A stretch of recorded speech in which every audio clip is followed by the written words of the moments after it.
Hola, ¿qué tal? Bienvenidos a su nuevo programa de Hablemos de Compliance. Mucho gusto en tenerlos nuevamente con nosotros. Como se darán cuenta, es motivo de gran celebración que ahora sí, ya sin cubrebocas, nuevamente tenemos la posibilidad de hablarnos y de vernos directamente. El día de hoy, como es nuestra costumbre, pues me acompaña Brian Weiss. Brian, ¿qué tal? ¿Cómo estás? Gusto estar contigo. Gracias, Brian. Y el día de hoy vamos a hablar sobre un tema que nos parece muy importante, que es cómo se está entendiendo, cómo se vive el compliance hoy día en el mundo de las organizaciones. Y para ese tema hemos invitado a un querido amigo y un gran colega. Él es Raimundo Soberanis. Él es socio de la firma de von Wowser y Sierra, una muy prestigiosa firma de abogados aquí en México, a quien le doy la bienvenida y te agradezco mucho, Raimundo, que hayas aceptado nuestra invitación. Querido Arturo, querido Brian, muchas gracias por la invitación. Es un honor estar aquí con ustedes el día. Te agradecemos mucho, Raimundo. Raimundo, pues a mí me gustaría muchísimo comenzar esta conversación con algo que quizás sea un tanto obvio para algunas personas, pero de repente no. Y es una pregunta muy sencilla. Cuando estábamos preparando este programa, estábamos conversando y creo que esa pregunta es la siguiente, es ¿qué es y qué no es el compliance? Claro que sí, Arturo, con mucho gusto. Mira, permíteme arrancar con una nota de carácter semántico, ¿no? Porque todo el mundo habla del compliance y claramente no es un término en español, sí, ¿no? Si tú vas al diccionario de la lengua española, de la Real Academia Española, y buscas la palabra compliance, no la vas a encontrar. Sin embargo, ya se usa, la usamos en México, se usa en los países latinos. Sí, ya se incrustó en nuestro lenguaje, ¿no? En nuestra forma de hablar. Exacto. Eso hace que estemos en presencia de un neologismo. La palabra compliance es un neologismo. Y no pasa nada, al final del día es como, va a sufrir la misma historia y la misma suerte que sufrieron en su momento palabras como ovni, como guillotina, que conforme va pasando el tiempo y se hace reiterado su uso, va a llegar el momento en el que el diccionario de la Real Academia Española la va a reconocer como parte de la lengua española. En tanto eso pasa, lo cierto es que ha habido esfuerzos por latinizar el término y muchas veces hay países que han intentado utilizar en este intento de latinizar la palabra cumplimiento, pero se queda corta. Sí. Entonces vienen los españoles principalmente y tratan de ajustar y dicen cumplimiento normativo, ¿no? Lo cierto es que compliance, cumplimiento normativo o solo cumplimiento hoy en día en el mundo jurídico se entienden como sinónimo y como una misma cosa con los mismos efectos. Y más allá de la parte semántica, sí me gustaría aprovechar el foro, ¿no? para arrancar con una definición estrictamente académica, ¿no? que nos proporciona un querido ex maestro mío en la Facultad de Derecho, el doctor Juan Pablo Pampillo, ¿no? Él escribió en el libro Todo Compliance, que publicó hace poco, de hecho se publicó hace poco, contiene varios artículos sobre compliance. Y él dice, y espero no traicionar cada una de las partes de la definición, pero permítamelo en paráfrasis, que compliance es la adopción por las personas morales de una serie de medidas al efecto de asegurar la satisfacción de todos los requisitos y obligaciones legales a las que está sujeta esta persona moral y además el cumplimiento de deberes éticos. Okay. Se me hace una definición muy completa porque lo que nos dice es, uno, no hay compliance o no se habla de compliance respecto del cumplimiento de las personas físicas. Es una figura exclusiva que atiende a la persona moral. Lo primero que nos dice. Y lo segundo, no solamente es el cumplimiento de obligaciones de carácter jurídico, sí, es también el cumplimiento de estándares éticos. Y esto me lleva a la segunda parte de tu pregunta que dices, entonces, ¿qué no es compliance, ¿no? Yo podría pasar horas hablando de qué no es el compliance, pero yo me gustaría una reducción a 3 puntos importantes. Lo primero que no es el compliance es una institución nueva. No es nueva, quizás novedosa, pero no nueva. Lo único que hace el compliance es recoger los 3 pilares fundamentales del derecho romano que se encuentran plasmados en el digesto, que son vivir honestamente, dar a cada quien lo suyo y no dañar a terceros. ¿Qué tampoco es el compliance? Es el cumplimiento o incumplimiento de la persona física, sino de la persona moral. Y por último, lo que el compliance es no solo el cumplimiento de lo jurídico, sino también de lo ético. Ok. Y ahí digamos, esta definición que nos acabas de dar me da pie, digamos, a hacer una reflexión, y no sé si la compartan, pero efectivamente, ¿no? Cuando tú estás en una compañía o te invita una organización para, qué sé yo, dar una consultoría, lo que sea, en términos de compliance, siempre existe esta doble cara, ¿no? En la parte legal, ¿no? Digamos, la del cumplimiento normativo, y la parte ética, la parte del comportamiento ético. Este binomio, ¿no? Legalidad, ética, creo que es una de las cosas que caracteriza hoy día el compliance. Y en ese sentido, yo les pregunto a los dos, ¿ustedes cómo lo ven? En el día a día, ¿no? En la vida real de las organizaciones, ¿cómo se vive este binomio legalidad-ética? Lo obvio, ¿no? Es que, pues sí, todo el mundo, nadie cree que yo crea que en su sano juicio está en contra de la legalidad y de la ética, pero ¿cómo se vive, cómo se experimenta este binomio desde el ángulo del compliance? Si me lo permites, Brian, déjame partir de una premisa fundamental. La concepción del derecho como ciencia, ¿no? La concepción del derecho gira en torno a un dogma, que es la dignidad humana. La dignidad humana, antes de ser un postulado de carácter jurídico, es un postulado de carácter ético.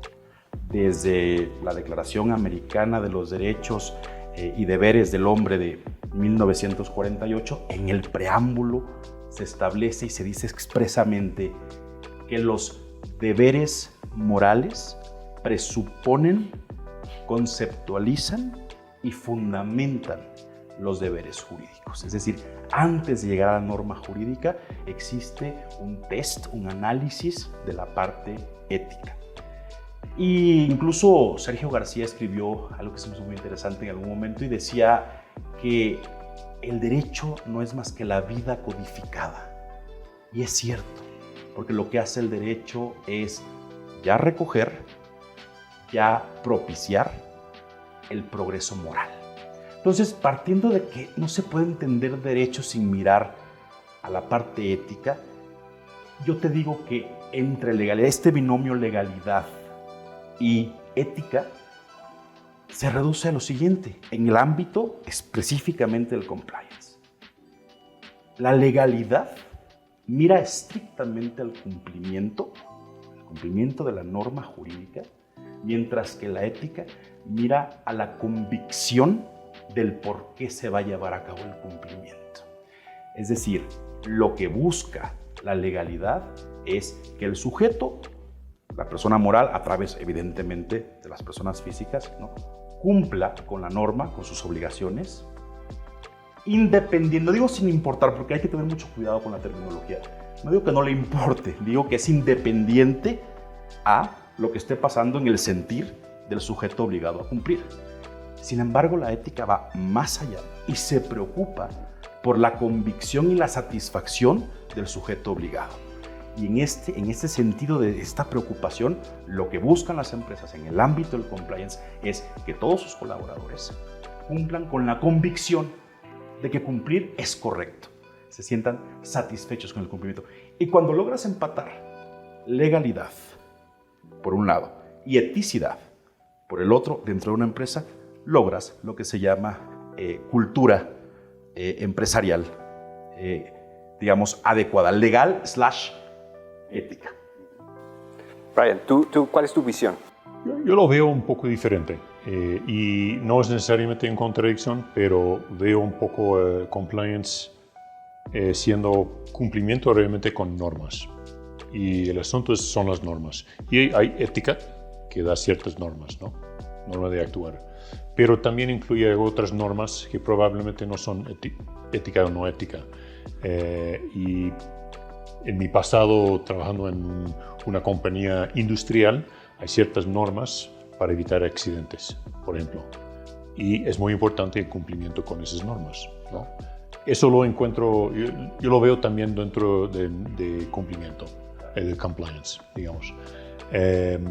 Y hay otras áreas que tú y yo y otros podemos tal vez no estar de acuerdo del moral, si es moral o no es moral, dependiendo de su religión, sus creencias, etcétera, que realmente no cae tampoco dentro de cumplimiento. Entonces, es un poco difícil a veces exactamente poner los límites de qué es compliance y no es compliance, pero para mí lo más sencillo pudiera ser simplemente decir que son normas que hemos decidido como una compañía, una empresa, una organización, seguir esas normas por motivos éticos, por motivos de evitar accidentes, por motivos legales, etc., ¿no?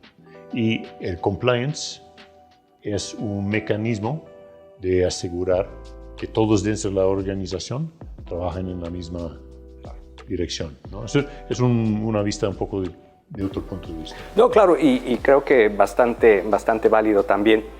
Y ahí déjeme detenerme ahí un poquito, porque sí que me ha llamado mucho la atención lo que ambos han dicho.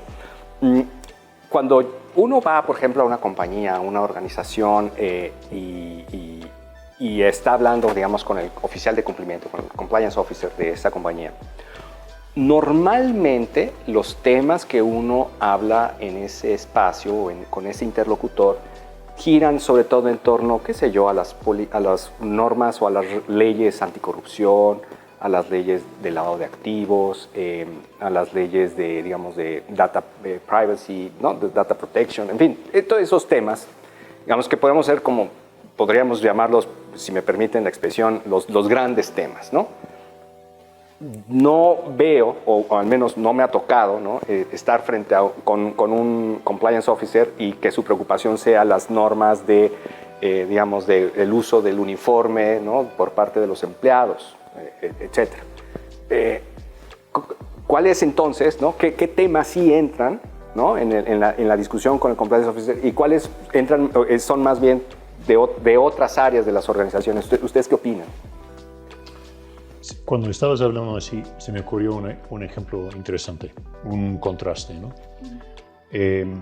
Pensando en compliance, ya está, ética, si yo estoy tratando con un empleado de un proveedor o un cliente y le doy una propina, hay problemas, ¿no? En términos de compliance. Claro. A menos que sea un mesero.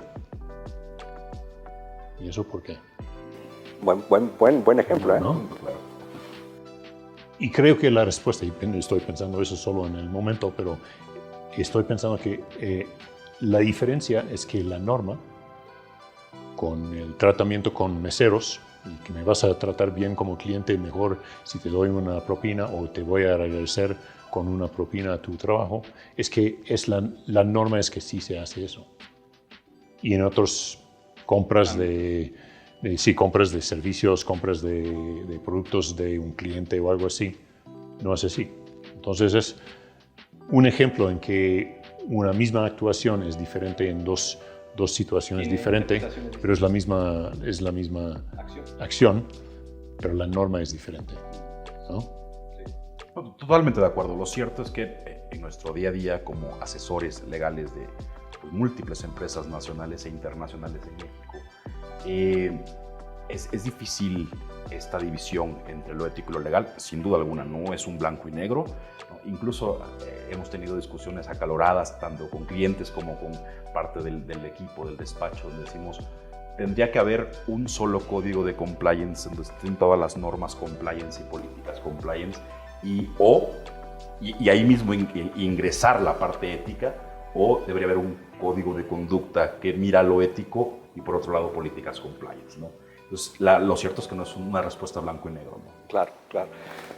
Y quizás la audiencia y los amigos que nos están viendo pudieran tener una pregunta que me parece como muy pertinente, y es ¿por qué llegó el tema del comportamiento ético en la discusión del compliance? Es decir, queda claro que el asunto, ¿no? del cumplimiento de las normas por parte de la persona moral, como lo acabas de definir, Raimundo, pues es como claro, ¿no?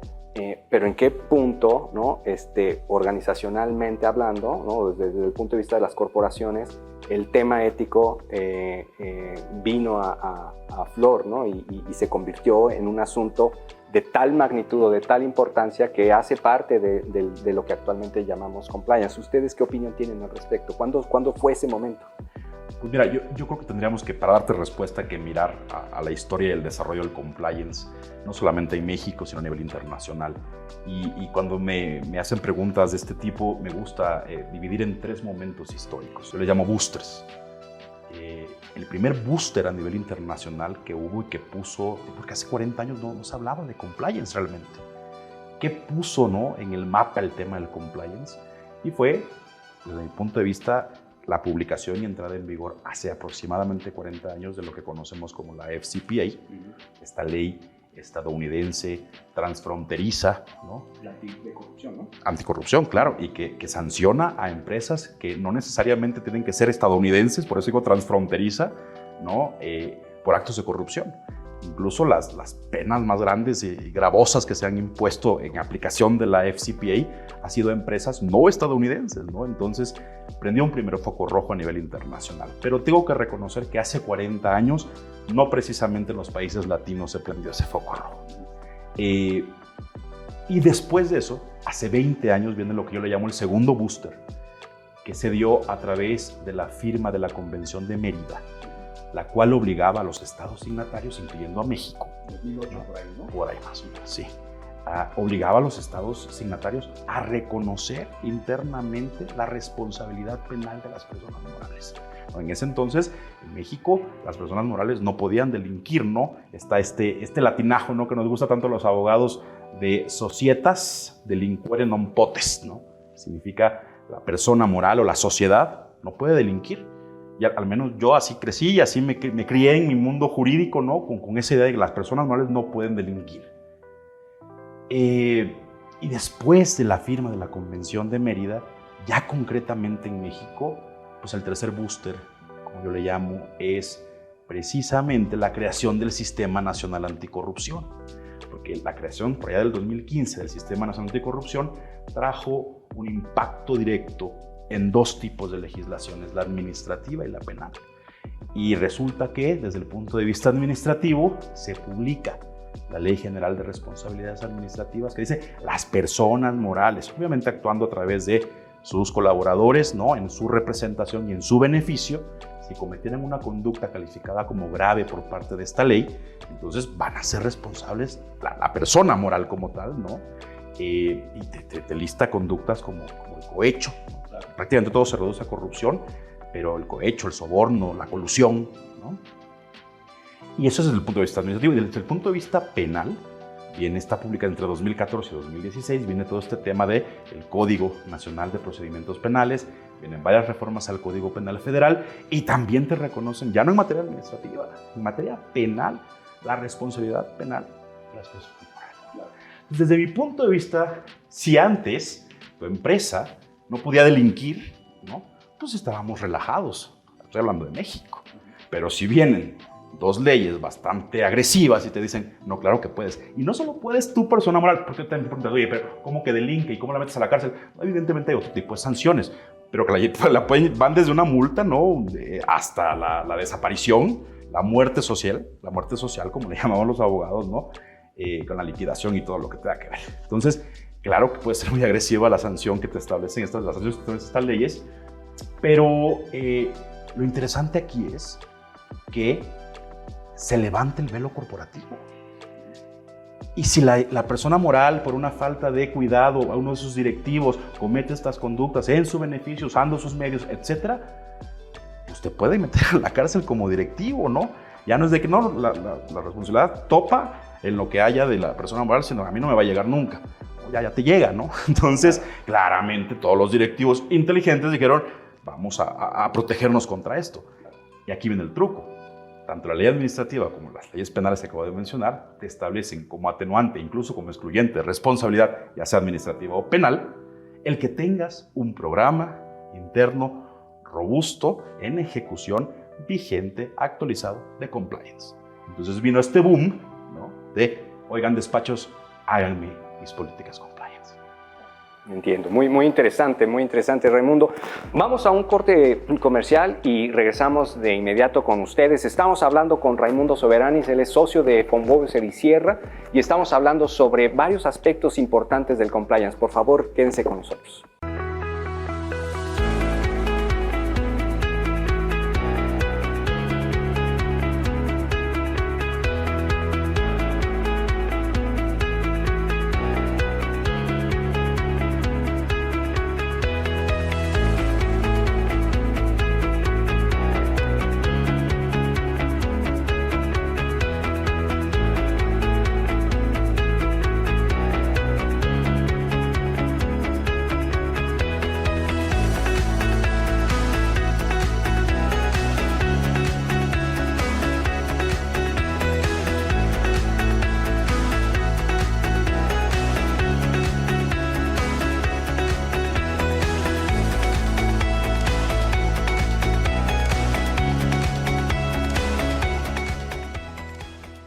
Hola amigos, regresamos. Estamos aquí conversando con Raimundo Soberanis, él es socio de la firma von Wöbel y Sierra.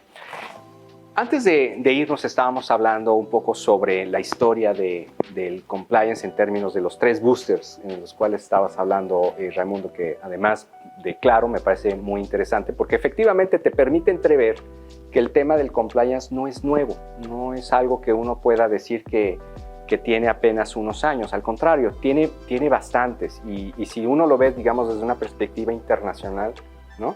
No solamente México, sino internacionalmente hablando, uno puede ver que el tema ya tiene una larga data. Y en ese sentido, a mí me llama la atención lo siguiente, y es, en todo este tiempo que tiene el compliance como una práctica profesional en las organizaciones, y que de hecho hoy día ya es una industria, pues ya ha habido tiempo más que suficiente para que los profesionales surjan, los especialistas en los temas de compliance existan, hay certificaciones, en fin, hay toda una infraestructura para dotar de personal capacitado, ¿no? En estos temas, y las organizaciones mismas pues deben de estar ya habituadas a los temas de compliance. No es algo nuevo. Y sin embargo el problema persiste, persiste el cohecho, persiste el crimen económico, persiste el fraude, persiste, ¿no? Todos estos temas que evidencian que el problema del compliance no se ha resuelto. Y sin embargo es muy popular, por decirlo de alguna manera, el compliance. ¿Cómo resolver esta aparente dicotomía, esta aparente tensión entre estos dos puntos? Vale. Y agregaría un poco a lo que dijiste, sí, para meterme un poco más complicado. Y hemos visto que algunos de los casos grandes últimamente, en los últimos años, de compliance han sido con compañías que realmente tenían buenos controles de compliance dentro, ¿no? Claro, Raimundo decía, ¿no? Uno de los atenuantes para, ¿no?, que en caso de un juicio sean más benévolas las sanciones, es que cuentes con un programa de compliance efectivo, robusto, etc. Y lo que tú dices, Sí, y hubo unos casos, un banco de inversión hace un tiempo, que el corte en los Estados Unidos, el corte del Departamento de Justicia, decidió que su sistema de compliance era tan bueno que no lo iban a procesar, si iban en contra de las personas que estaban detrás del brecha, digamos, de compliance, la corrupción realmente, pero no lo hicieron contra la compañía porque decidieron que los controles estaban bien. Pero como tú dices, sigue ese problema, sigue la corrupción. ¿Tú qué opinas, Raimundo? Yo te diría que podemos ir a un nivel todavía arriba filosóficamente, porque desde mi punto de vista el compliance está luchando contra un universal que se repite constantemente en la sociedad, en varias sociedades. No digo que en todos los individuos, pero sí en todas las sociedades, que es ambición. Al final del día lo que pretende el compliance es que la gente cumpla desde un punto de vista legal y ético y no vaya más allá, ¿no?, en sus pretensiones, y que tenga acceso a lo que en justicia le corresponde. Pero la ambición excede ese tope que es lo que te corresponde. La gente no quiere lo que le corresponde. E insisto, con sus excepciones, no podemos generalizar nunca. Pero déjame decirlo así, la gente muchas personas no están dispuestas a recibir lo que les corresponde en justicia, sino que quieren más. Y a veces para lograrlo necesitan brincar toda esta filosofía detrás del compliance, ¿no? Esa es la realidad. Esa es la realidad, claro. Y de alguna manera, esas personas que hacen eso, ¿crees que piensan que no se va a agarrar, que no lo van a detectar?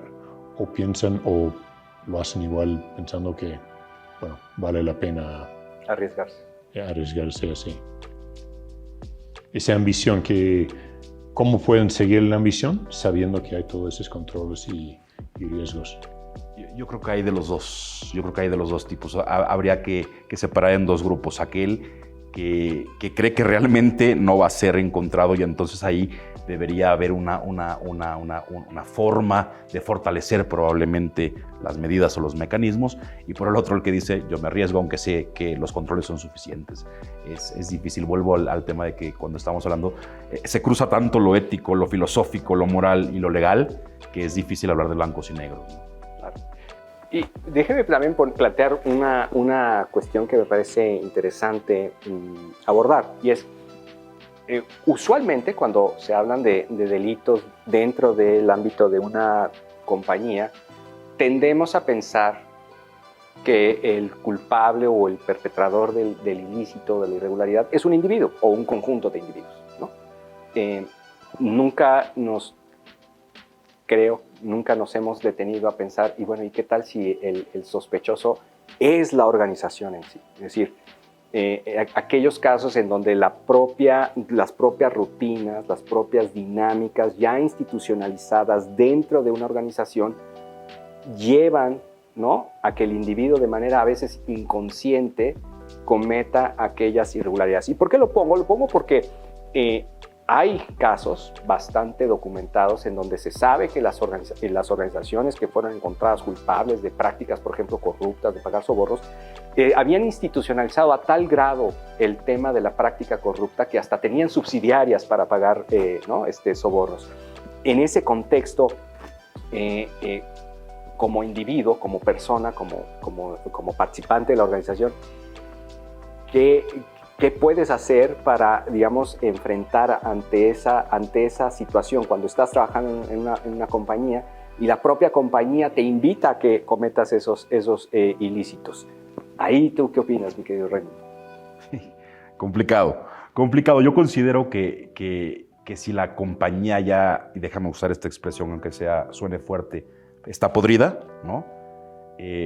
La gente que trabaja para la compañía está todo el tiempo con una inminente posibilidad de que sea podrida también, ¿no? Entonces, ahí yo creo que sí, yo consideraría que lo interesante es, déjame ponerlo bien personalizado, ¿no? Si yo perteneciera a una empresa y descubro que tiene este talante, pues ahí viene la parte ética, la parte profesional, y decir, yo no puedo seguir más aquí, ¿no?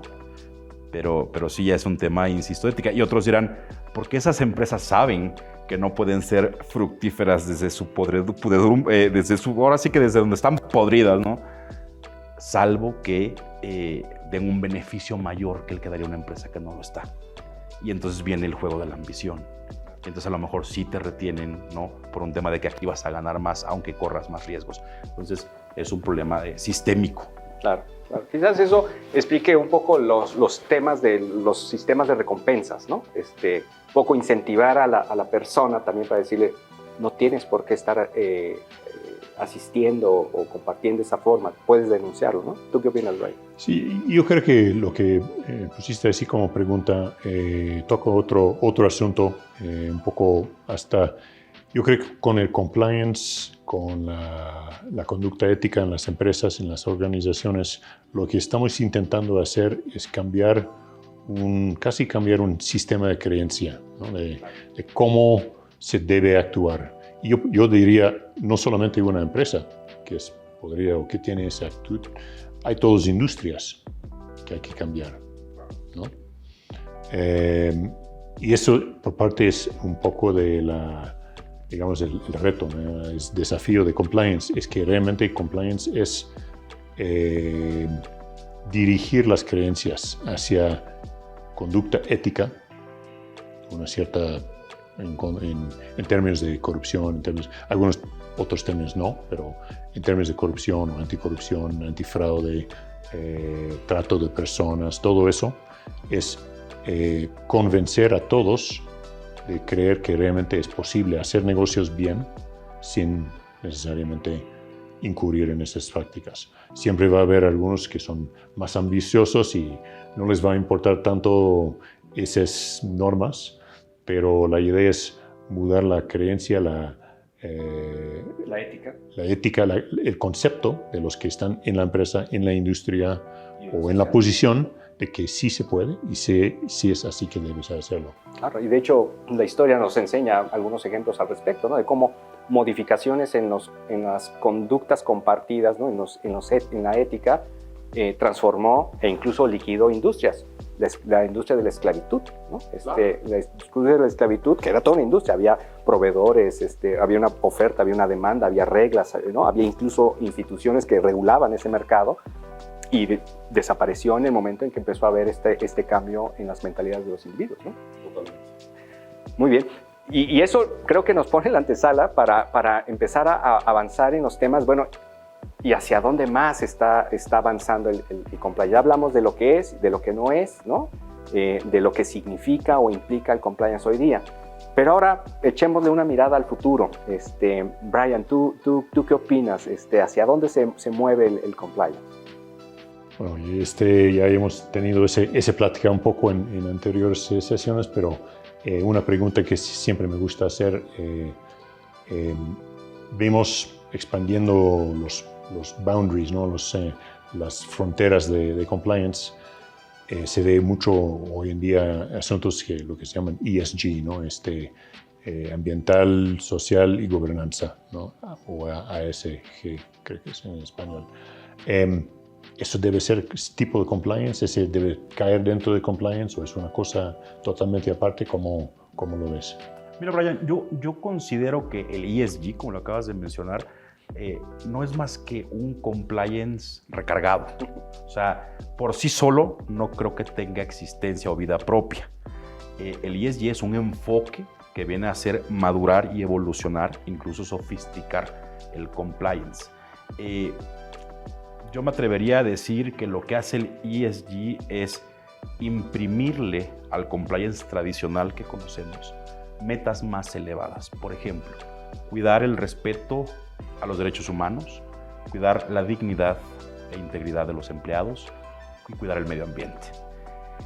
Yo, abusando de los beneficios que nos da gráficos, el poner ejemplos, lo puedo decir de esta forma: lo que está buscando el ESG es satisfacer a un consumidor, ya sea de bienes y o servicios, mucho más exigente, mucho más evolucionado, mucho más sofisticado, que no le importa únicamente que el labial pinte, le importa que en la producción de ese labial no se hayan emitido contaminantes, no se hayan utilizado mascotas para pruebas.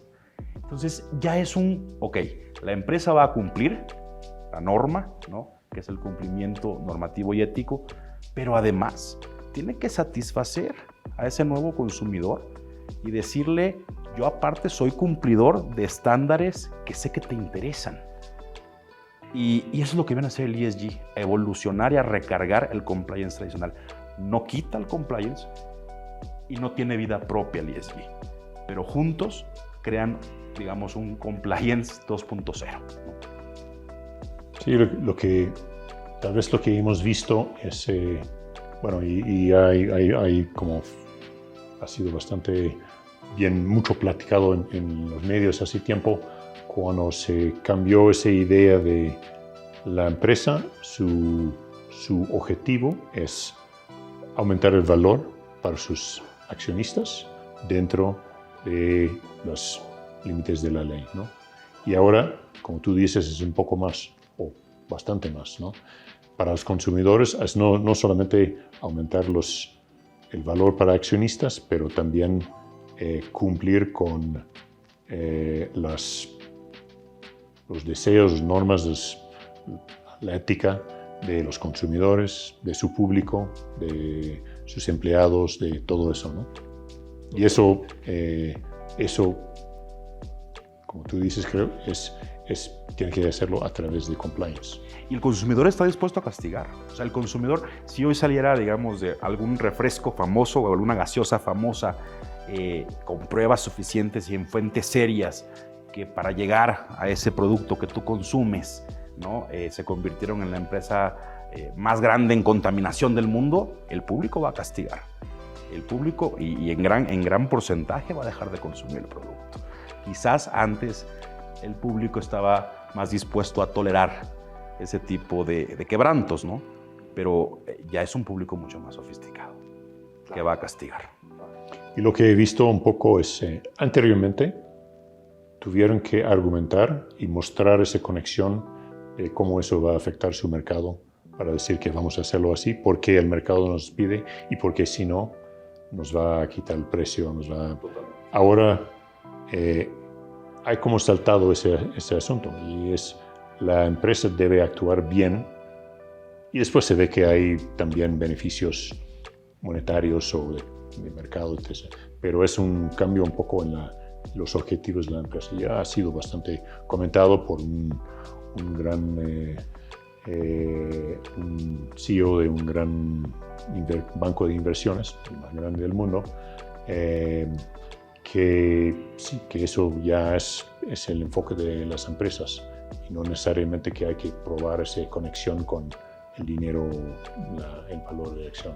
Sí, y yo te diría, y para los abogados que nos están escuchando, ¿no? Y que se dedican a esta materia, ya un abogado que hable o se encuentre en todo lo que tiene que ver con compliance y no se eche un clavado en ESG, ya no está completo, ya es un abogado incompleto, ¿no? Necesitamos llevarlos de la mano. Ya compliance ya no se puede hablar solamente en su versión tradicional, sino la recargada, la que lleva el ESG. Sí.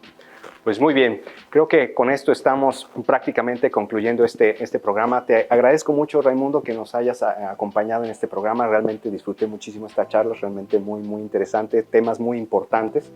Y bueno, pues amigos, muchas gracias por su atención. No se olviden de seguirnos y por favor, no olviden tampoco de mandarnos sus comentarios. Esto es Hablemos de Compliance. Muchas gracias.